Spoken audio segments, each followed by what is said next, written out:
رسوله الكريم أما بعد فأعوذ بالله من الشيطان الرجيم بسم الله الرحمن الرحيم إنما المؤمنون إخوة وقال الله تبارك وتعالى رضي الله عنهم ورضوا عنه آمنت بالله صدق الله العظيم وبلغنا رسوله النبي الكريم ونحن على ذلك لمن الشاهدين والشاكرين والحمد لله رب العالمين رب اشرح لي صدري ويسر لي أمري واحلل عقدة من لساني يفقهوا قولي رب زدني علما رب زدني علما رب زدني علما سبحانك لا علم لنا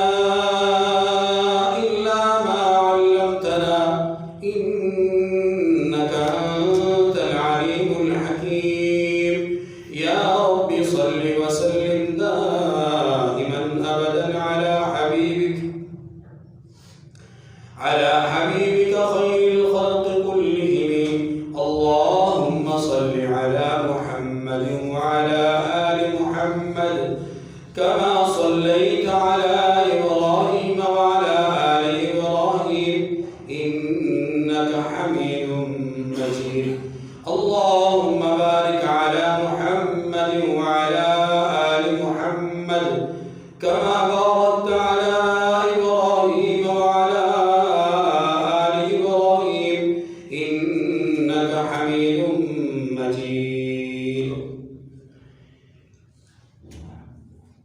گرامی قدر سامعین، گزشتہ سے پیوستہ 2 جمعات میں حضرت سیدنا صدیق اکبر رضی اللہ تعالی عنہ خلیفہ بلا فصل ان کی شخصیت اور ان کی سیرت کے حوالے سے کچھ گزارشات پیش کی تھی، جبکہ گزشتہ جمعہ اسد اللہ الغالب داماد پیغمبر پدری حسنین کریمین اور سرتاج سیدۃ النساء حیدر کربال ابو تراب ابو الحسن حضرت سیدنا علی المرتضی رضی اللہ تعالیٰ عنہ کی عظمت اور شان کے حوالے سے کچھ معروضات آپ کے گوش گزار کی تھی، اور اسی ضمن میں ایک بات عرض کی تھی کہ رسول اللہ صلی اللہ علیہ وسلم نے مختلف مواقع پر مختلف لوگوں کے لیے فضائل اور مناقب بیان کیے ہیں، اور کسی کے لیے فضیلتیں کم بیان ہوئیں، کسی کے لیے زیادہ بیان ہوئیں، لیکن ایک بات بطور اصول ذہن نشین فرما لیجیے کہ رحمت دو عالم صلی اللہ علیہ وسلم نے اپنی جماعت یعنی صحابہ کرام رضوان اللہ تعالی علیہ اجمعین کے مجموعے کو امت کے لیے ایک معیار قرار دیا ہے، اور یہ بات قرآن پاک نے بھی ذکر کی ہے، فَإِنْ آمَنُوا بِمِثْلِ مَا آمَنْتُمْ بِهِ فَقَدِ اهْتَدَوْا، دوسرے لوگ جماعت صحابہ کی طرح ایمان لائیں گے تو ان کا یہ ایمان لانا ہدایت کا ذریعہ بنے گا۔ گویا جماعت صحابہ کا ایمان اللہ کے ہاں انتہائی زیادہ مقبول تھا۔ اولئک الذین امتحن اللہ قلوبہم للتقوی، اللہ نے ان کے دلوں کو جانچا تقوی کو پرکھنے کے لیے، تقوی کے معیار کو دیکھنے کے لیے، اور اس دیکھنے سے مراد کیا ہے کہ ان کا تقوی اور ان کا جو مقام ہے وہ دوسروں پر ظاہر کیا جائے، ورنہ اللہ کے لیے تو کوئی چیز پوشیدہ نہیں ہے۔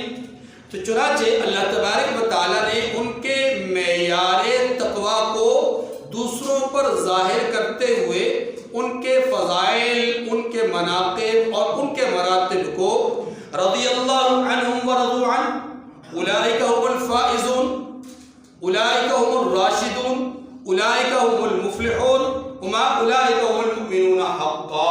مختلف القابات، اعزازات اور اسناد سے ان کو نوازا. اور آپ صلی اللہ علیہ وسلم کی یہ جماعت، اس کا بہترین تجزیہ جو قرآن پاک نے بیان کیا ہے وہ سورہ فتح کی آخری آیت کریمہ ہے، جس میں واضح طور پہ یہ بیان کیا کہ یہ وہ ہستیاں ہیں کہ جن کی مثال اللہ نے تورات میں اور انجیل میں بھی دے رکھی ہے. مثلہم فی التوراۃ و مثلہم فی الانجیل. اور یہ لوگ ہیں کہ جن سے اللہ راضی ہے. تو صحابہ کرام کی ساری جماعت اللہ رب العزت کے ہاں مقرب تھی. اور لفظ صحابی جب بھی بولا جائے گا یاد رکھیے اس میں حضرات حسنین کریمین، حضرت علی المرتضی رضی اللہ تعالیٰ عنہ، سیدۃ النساء سیدہ فاطمہ الزہرا رضی اللہ عنہ بدرجہ اولا اس میں شامل ہوں گے. ٹھیک ہے جی. اب اگلی بات، رسول اللہ صلی اللہ علیہ وسلم کی جماعت صحابہ کرام رضوان اللہ علیہم اجمعین کے لیے یہ اصول ذہن میں رکھیے گا کہ صحابہ سارے کے سارے عادل ہیں. یہ بات امت کے عام لوگوں کی نہیں ہے، بلکہ فخر کائنات، فخر موجودات، امام الانبیاء جناب محمد رسول اللہ صلی اللہ علیہ وسلم نے اپنے شاگردوں کے حوالے سے خود فرمائی. کیا فرمائی؟ کہ میرے صحابہ سارے کے سارے عادل ہیں. الصحابۃ کلہم عدول. سارے کے سارے صحابہ کیا ہیں؟ عادل. عادل کا معنی یہ ہے کہ یہ لوگ کبھی ظلم نہیں کریں گے. کبھی ظلم، اور ان کا مجموعہ جماعت کی ساری جماعت یہ بہترین جماعت ہے. خیر القرون قرنی، یہ بہترین زمانے کے لوگ ہیں، بہترین جماعت ہے. اسی ضمن میں دوسری بات یہ سمجھ لیجئے کہ صحابہ کرام رضوان اللہ علیہم اجمعین میں خواہ مکہ مکرمہ کے فتح سے پہلے ایمان لانے والے ہوں یا مکہ مکرمہ کی فتح کے بعد ایمان لانے والے ہوں، اسی طرح مکہ مکرمہ میں ہی ایمان لانے والے ہوں یا مکہ مکرمہ سے ہجرت کے بعد مدینہ منورہ میں ایمان لانے والے ہوں، کسی بھی انداز میں جتنے بھی لوگ رسول اللہ صلی اللہ علیہ وسلم پر ایمان لا چکے اور حالت ایمان میں ہی ان کا انتقال ہوا، ایمان بھی لائے اور حالت ایمان میں ہی ان کا انتقال ہوا، تو یاد رکھیے کہ سارے کے سارے کیا ہیں؟ جنتی ہیں، اور یہ سارے کے سارے صحابی ہیں. اور آخری بات، پھر میں اپنے موضوع کی طرف آتا ہوں. آخری بات اس زمن میں یہ سمجھ لیجئے کہ پوری امت کے علماء، قراء، حفاظ، مقتدا، پیشوا، ائمہ، صلحاء، اولیاء، اقطاب، ابدال، کتب، سب کے سب لوگ اگر جمع ہو جائیں، ان سب کے اعزازات کو، انعامات کو، اکرامات کو ایک پلڑے میں رکھا جائے، رب محمد کی قسم حضور کی جماعت کے ادنا صحابی کے مقام کو یہ سارا رتبہ نہیں پہنچتا.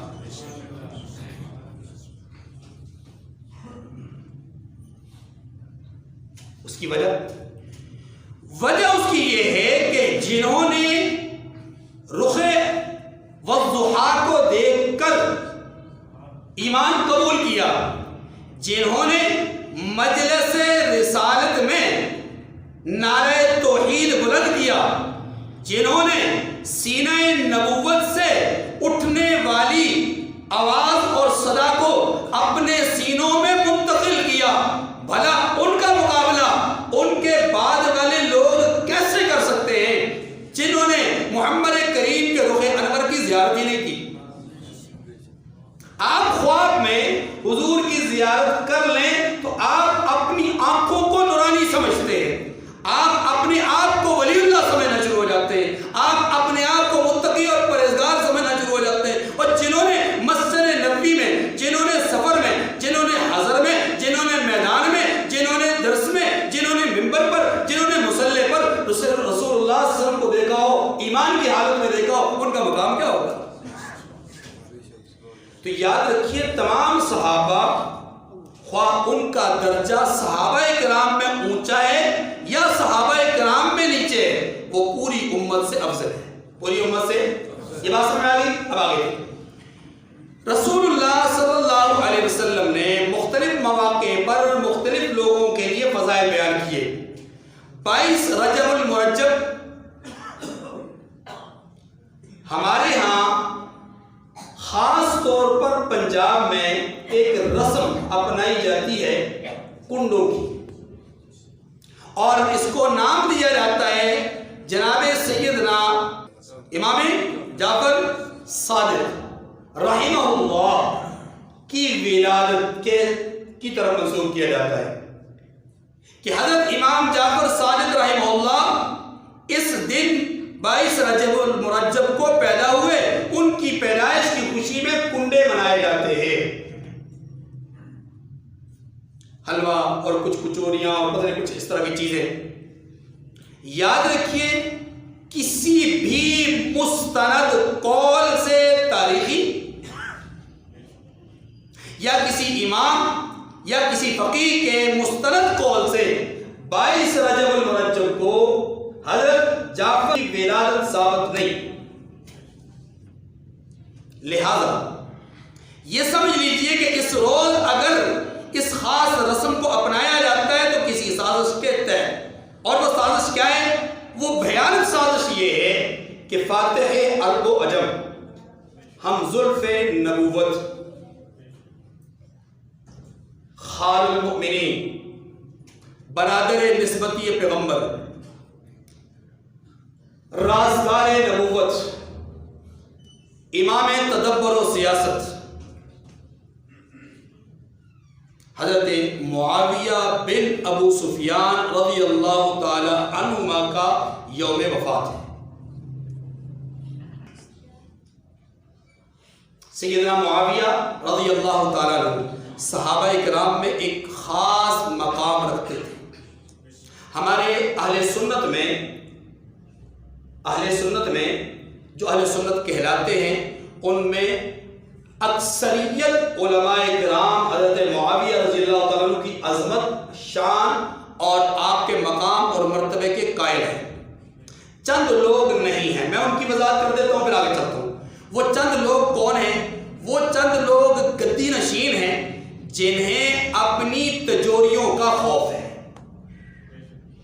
جنہیں اپنی گدیوں کا خوف ہے، جن کو اپنے پیٹ پوجا کا خوف ہے. وہ حضرت معاویہ رضی اللہ عنہ کی شان کو بیان نہیں کرتے. ورنہ بریلوی ہوں، دیوبندی ہوں، اہل حدیث ہوں، تمام تینوں مکاتب فکر کے علماء کرام اور تینوں مکاتب فکر کے معتدل اور متدین اور صاحب علم علماء صوفیاء یہ حضرت معاویہ رضی اللہ تعالیٰ عنہ کی عظمت اور ان کی شان کے معترف بھی ہیں، قائل بھی ہیں، بیان بھی کرتے ہیں. اور کیوں نہ ہو، جن کے لیے دربار رسالت سے دعا ہوئی اللہم اجعلہ ہادیا مہدیا، اے اللہ معاویہ کو ہادی بھی بنا، مہدی بھی بنا، خود ہدایت والا بنا اور دوسروں کی ہدایت کا ذریعہ بنا. دعا ہے اور یہ دعا نطق نبوت سے نکلی ہے.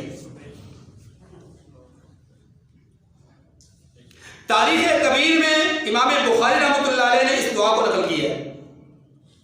نمبر 2، اللہ کے رسول صلی اللہ علیہ وسلم نے فرمایا اے معاویہ، یا معاویہ ان ولیت الامر فاتق اللہ. بخاری کی روایت ہے.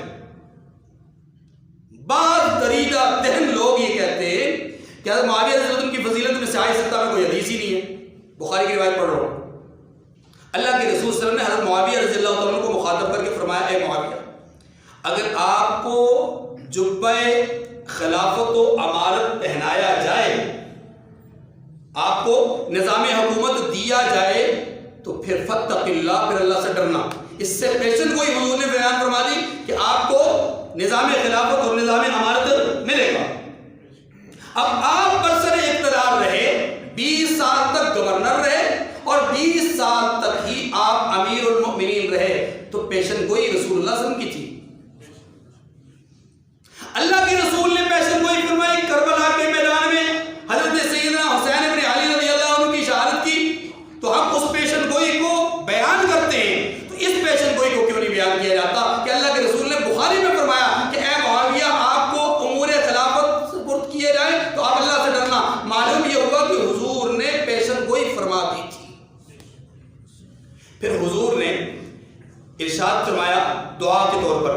اللہم مکن لہو فی البلاد، صرف یہی نہیں کہ پیشن گوئی فرمائی کہ انہیں حکومت ملے گی، بلکہ دعا بھی فرمائی اے اللہ انہیں ملکوں میں اقتدار اور حکومت نصیب فرما، ملکوں میں، یہ حضور کی دعا ہے۔ اب آپ جانتے ہیں کہ حضور کی دعا کبھی بھی رد نہیں ہوئی، حضور نے دعا فرمائی تو وہ دعا کیا تھی؟ اے اللہ ملکوں میں اقتدار نصیب فرما۔ اور صحابہ کرام میں سب سے زیادہ جو بڑا اقتدار تھا وہ حضرت معاویہ رضی اللہ عنہ کا تھا، اور یہ دعا حضور نے حضرت معاویہ کے لیے کی، کسی اور کے لیے نہیں کی۔ معلوم یہ ہوا کہ اللہ تبارک و تعالیٰ نے پوری دنیا کے نصف سے زیادہ حصے میں جو ایک صحابی کو اقتدار دیا تو وہ صحابی کون تھے؟ حضرت معاویہ رضی اللہ عنہ۔ 64,65,000 مربع میل پر آپ کا دور حکومت تھا اور اسلامی نظام آپ نے نافذ کیا تھا۔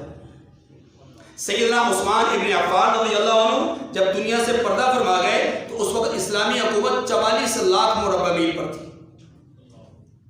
حضرت معاویہ رضی اللہ عنہ کے دور اقتدار میں 5 سال کے بعد جب یہ نظام سلطنت ان کے ہاتھ میں مکمل طور پہ چلا گیا اور حضرت حسن ابن علی رضی اللہ تعالی عنہ جو نواسۂ رسول ہیں انہوں نے نظام حکومت ان کے سپرد کر دیا تھا اور ان کے ہاتھ پر بیعت کر لی تھی کہ آج سے مسلمانوں کے امیر آپ کہلائیں گے، لہذا میں آپ کے ہاتھ پر بیعت کرتا ہوں۔ اس دن سے لے کر کے وفات تک سیدنا معاویہ رضی اللہ عنہ مسلمانوں کے امیر رہے اور آپ نے اس نظام حکومت کو 44 لاکھ سے بڑھا کر کے 64 لاکھ تک لے گئے، اور یہ کوئی معمولی بات نہیں ہے۔ 163 احادیث کے راوی ہیں آپ رضی اللہ تعالیٰ عنہ، رسول اللہ صلی اللہ علیہ وسلم کے ہم زلف بھی ہیں، آپ برادر نسبتی بھی ہیں کیونکہ آپ کی ہمشیرہ رسول اللہ صلی اللہ علیہ وسلم کی زوجہ مطہرہ ہیں حضرت ام حبیبہ رضی اللہ عنہ۔ آپ رضی اللہ تعالیٰ عنہ وہ عظیم حکمران ہیں جنہوں نے سب سے پہلے دنیا میں ایک ایسا ہاسپٹل قائم کیا جہاں رہائش کا اہتمام تھا، اقامتی ہاسپٹل۔ آپ رضی اللہ عنہ ہی وہ شخصیت ہے جنہوں نے سب سے پہلے نظام حکومت کو چلانے کے لیے پارلیمنٹ کا باقاعدہ طور پر نظام وضع کیا۔ آپ رضی اللہ عنہ وہ پہلی شخصیت ہیں جنہوں نے پہلا سمندری بحری بیڑا تیار کیا۔ آپ رضی اللہ عنہ وہ شخصیت ہیں کہ جنہوں نے ڈاک کا نظام باقاعدہ طور پر منظم طریقے سے پہلی دفعہ قائم کیا۔ آپ رضی اللہ عنہ ہی وہ شخصیت ہیں کہ جنہوں نے ممالک کے اندر جہاں جہاں پانی کی فراوانی نہیں تھی وہاں نہریں کھدوا کر کے ایک علاقے سے دوسرے علاقے میں پانی کو منتقل کیا۔ آبپاشی کا یہ نظام جو ہمارے ہاں پنجاب میں بہت زیادہ نہروں کا ایک سلسلہ ہے، اس طرح کا نظام وہاں پر انہوں نے نافذ کیا۔ آپ رضی اللہ عنہ وہ شخصیت ہے کہ جن کے دور حکومت میں 5000 جامع مساجد بنائی گئی۔ آپ رضی اللہ تعالیٰ عنہ وہ شخصیت ہے کہ جنہوں نے اندرونی حقائق اور معاملات کو جاننے کے لیے CID کا ایک نظام وضع کیا تاکہ جو فتنہ پرداز لوگ ہیں ان کی شخصیات اور ان کے کردار اور ان کے فتنوں سے آگاہی حاصل کی جا سکے اور بروقت کارروائی کی جا سکے۔ آپ وہ پہلے شخص ہیں کہ جنہوں نے پولیس کا ایک منظم سسٹم متعارف کروایا یا باقاعدہ طور پہ ان کے لیے تنخواہوں کا اجرا کیا اور ان کا باقاعدہ منظم سسٹم اس کو اجرا کروایا۔ آپ رضی اللہ تعالیٰ عنہ وہ شخصیت ہے کہ جنہوں نے پرانے قلعوں کو مرمت بھی کروائی اور نئے قلعوں کو آباد اور تعمیر بھی کیا۔ اور کیوں نہ ہوتا کہ رسول اللہ صلی اللہ علیہ وسلم موقع بموقع ان کے فضائل اور ان کے لیے دعائیں بیان فرما رہے ہیں۔ آپ صلی اللہ علیہ وسلم کہ یہ کاتب بھی ہیں۔ کاتب کا معنی ہوتا ہے منشی۔ کیا معنی ہوتا ہے؟ میں منشی کا لفظ جان بوجھ کے استعمال کر رہا ہوں۔ ہمارے یہاں پر قریب ایک علاقہ ہے جس کو گجرات اور گجرات کے بعد جہنم کہا جاتا ہے۔ یہاں پر ایک بند کمرے میں ایک بہت بڑا محقق پیدا ہوا ہے، بند کمرے میں۔ وہ کہتا ہے جی نعوذ باللہ حضور صلی اللہ علیہ وسلم کے یہ سفارشی منشی تھے، ان کے والد نے سفارش کی تھی تو آپ صلی اللہ علیہ وسلم نے سفارش پہ ان کو بھرتی کیا تھا. مان لیتا، ایک منٹ کے لیے مان لیتا ہوں، میں نے تسلیم کیا کہ آپ رضی اللہ عنہ کو حضور صلی اللہ علیہ وسلم نے سفارشی منشی کے طور پہ رکھا تھا. محترم میرا سوال یہ ہے کہ آپ کے اس جملے کا مطلب کیا ہے؟ یہ اہل نہیں تھے. توجہ کیجیے گا، یہ اہل نہیں تھے. اگر یہ اہل نہیں تھے تو الزام تو حضرت معاویہ پر نہیں لگا رہا، الزام تو آمنہ کے لال پہ لگا رہا ہے کہ جنہوں نے جانتے بوجھتے کہ معاویہ میں صلاحیت نہیں پھر بھی سفارش کے طور پر قبول کر لیا. تبرہ تو کس پہ کر رہا ہے ظالم؟ کس پر انگلی اٹھا رہا ہے؟ معاویہ رضی اللہ عنہ پر یا رسول اللہ صلی اللہ علیہ وسلم پر؟ اور اگر وہ اہل تھے، اگر وہ اہل تھے تو پھر قرآن کے الفاظ کو سن. قرآن پاک نے کہا کرام بررہ بِأَيْدِي سَفَرَةٍ کرام بررہ. یہ تو بڑے ہی بہترین اور شاندار قسم کے ہاتھ ہیں جنہوں نے قرآن کو لکھا ہے. اور معاویہ بن ابی سفیان تمام محققین کے نزدیک کاتبان وحی میں سے تھے. 12 وہ لوگ کہ جنہوں نے قرآن کو لکھا حضور کے حکم سے، ان میں سے ایک نام معاویہ رضی اللہ عنہ کا ہے. اب آپ بتائیے قرآن مجید لکھنے والا آدمی جسے حکم رسول سے لکھنے کی سعادت حاصل ہوئی ہو، وہ کوئی عام آدمی ہوگا؟ کیا وہ بددیانت آدمی ہوگا؟ کیا وہ خیانت کرنے والا آدمی ہوگا؟ کیا وہ صرف سفارشی ہوگا؟ کیا وہ نااہل ہوگا؟ نہ آپ یہ سارے الزامات یا قرآن پر لگا رہے ہیں یا صاحب قرآن پر لگا رہے ہیں. فرمایا معاویہ حلم امتی، میری امت کا حلیم اور بردبار انسان معاویہ ہے رضی اللہ تعالیٰ عنہ. اور معاویہ رضی اللہ عنہ کے لیے ہی حضور صلی اللہ علیہ وسلم نے فرمایا کہ قیامت کے دن معاویہ رضی اللہ عنہ کو اس حال میں اٹھایا جائے گا کہ علیہ رداء من نور الایمان، کہ ان پر ایمان کے نور کی چادر ہوگی. حضور علیہ السلام تو فرمائیں کہ انہیں قیامت کے دن نور ایمان کی چادر میں لپٹے ہوئے اٹھایا جائے گا اور تو کہے کہ وہ سفارشی تھے. تو ان کو نیچا دکھانے کی کوشش کرے، حضور اوپر بیان کریں اب میں تیری مانوں یا حضور کی مانوں. بات سمجھ رہے ہیں؟ رسول اللہ صلی اللہ علیہ وسلم نے ان کے مناقب کو، ان کے فضائل کو بیان فرمایا. آپ علیہ السلام نے ان کے حوالے سے یہ دعائیں بیان فرمائیں کہ اے اللہ وقہ العذاب، معاویہ کو عذاب سے بچانا.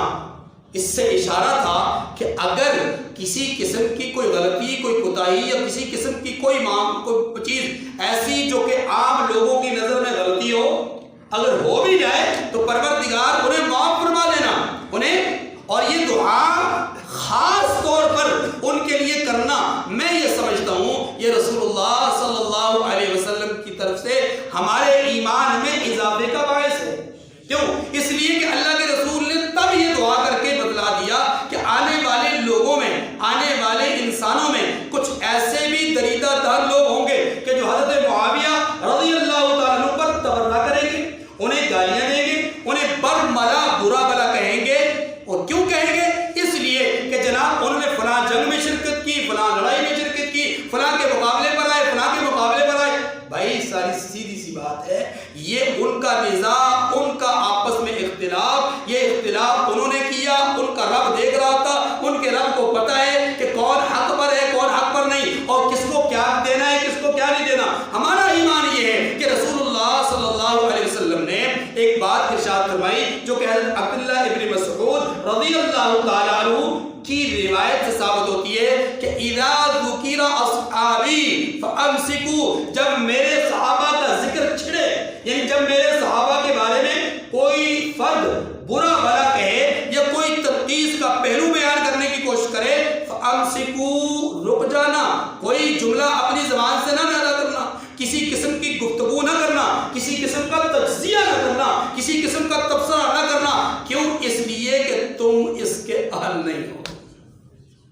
تم اس کے اہل اکرموا اصحابی فانہم خیارکم، میرے صحابہ کا اکرام کرنا، میرے صحابہ تم سے بہتر ہیں. ان اللہ اختارنی واختار لی اصحابی، اللہ نے مجھے چنا، میرے لیے میری جماعت صحابہ اکرام کو چنا. صحابہ اکرام قرآن محافظ ہیں، دین کے مبلغ ہیں، اسلام کے داعی ہیں اور اسلام کے اولین سپاہی ہیں۔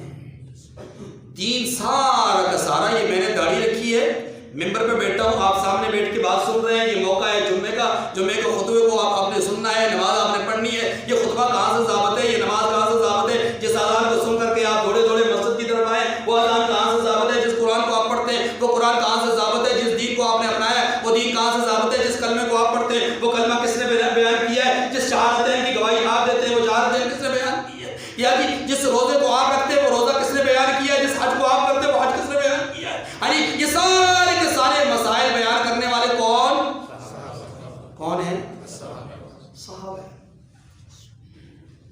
اب ان پر ہی اعتماد نہ رہے، یہ کہا جائے کہ 2 3 4 5 ہی مومن تھے، باقی سارے نعوذ باللہ فاسق تھے، تو پھر دین کہاں جائے گا؟ اللہ کے رسول صلی اللہ علیہ وسلم نے اپنے صحابی کے لیے بے شمار فضائل بیان کیے، بے شمار مناقب بیان کیے، اسی لیے امت کے مقتدر شخصیات نے اس حوالے سے اپنے اقوال بیان کیے۔ جیسا کہ امام مالک کا قول ہے کہ ان کو برا کہنا ایسا ہے گویا کہ ابو بکر و عمر رضی اللہ عنہ کو برا کہنا۔ امام نافع رحمۃ اللہ علیہ فرماتے ہیں کہ حضرت معاویہ رضی اللہ تعالیٰ عنہ امت کے یعنی امت اور صحابہ کے درمیان کیا ہے؟ حجاب ہے۔ اگر حضرت معاویہ رضی اللہ عنہ پر لعن طعن کو جائز کوئی آدمی قرار دے گا تو وہ یقیناً تمام صحابہ کرام پر لعن طعن کرے گا۔ یہ ایک پردہ ہے، جس نے اس پردے کو چاک کرنے کی کوشش کی وہ آگے بڑھے گا۔ اور آخری جملہ، اس بر صغیر کے ایک بہت بڑی شخصیت، معروف و مشہور شخصیت، نامی گرامی شخصیت، مولانا احمد رضا خان بریلوی فرماتے ہیں کہ وَمَن يَكُن يَطْعَنُ فِي مُعَاوِيَةَ، جو شخص حضرت معاویہ رضی اللہ عنہ کی شان میں طعن کرتا ہے، جو شخص حضرت معاویہ رضی اللہ عنہ کو برا بھلا کہتا ہے، ان کی شان میں طعن کرتا ہے، ان کے منقبت کو اور ان کی عزت کو گھٹانے کی کوشش کرتا ہے۔ اب ان کا اگلا جملہ سنیے، یہ میں نہیں کہہ رہا، مولانا احمد رضا خان صاحب فرما رہے ہیں، فرماتے ہیں فَذَاكَ كَلْبٌ مِّن كِلَابِ الْحَاوِيَةِ، وہ جہنمی کتوں میں سے ایک کتا ہے۔ جو حضرت معاویہ رضی اللہ عنہ پر تبرہ کرے وہ جہنمی کتوں میں سے ایک کتا ہے۔ امام احمد رضا خان صاحب فرماتے ہیں اور ان کے فالوورز، ان کے ماننے والوں میں سے بہت سارے لوگ اس بات کے قائل ہیں کہ حضرت معاویہ رضی اللہ تعالیٰ عنہ کی عظمت اور شان بہت زیادہ ہے۔ ہاں، چند ایسے لوگ ہیں کہ جنہوں نے یورپ کا دین اور رکھا ہے اور پاکستان کا دین اور، وہ پاکستان میں ہوتے ہیں دین کا کوئی اور نقشہ بیان کرتے ہیں، یورپ میں ہوتے ہیں دین کا کوئی اور نقشہ بیان کرتے ہیں، کہ جب کسی گدی میں پہنچتے ہیں وہاں دین کا کوئی اور نقشہ بیان کرتے ہیں، جب کسی ممبر پہ ہوتے ہیں دین کا کوئی اور نقشہ بیان کرتے ہیں۔ ہاں، ایسے چند بدقماش لوگ ہیں کہ جو اصحاب رسول کے درمیان تفریق کرتے ہیں۔ ہمارے نزدیک کوئی فرق نہیں ہے، ہم سب کو اپنی آنکھوں کا تارا سمجھتے ہیں، اپنے سر کا تاج سمجھتے ہیں اور اپنے ماتھے کا جھومر سمجھتے ہیں۔ ہم سمجھتے ہیں کہ یہ ہمارے ایمان کا محور ہے، ایمان کا مرکز ہے۔ ہم یہ سمجھتے ہیں کہ ہمارے لیے قابل احترام ہے، ہم یہ سمجھتے ہیں ہمارے لیے قابل عزت ہے، ہم یہ سمجھتے ہیں کہ دین ان کی وجہ سے ہم تک پہنچا ہے، اگر وہ نہیں تو ہم کچھ نہیں، وہ نہیں تو ہم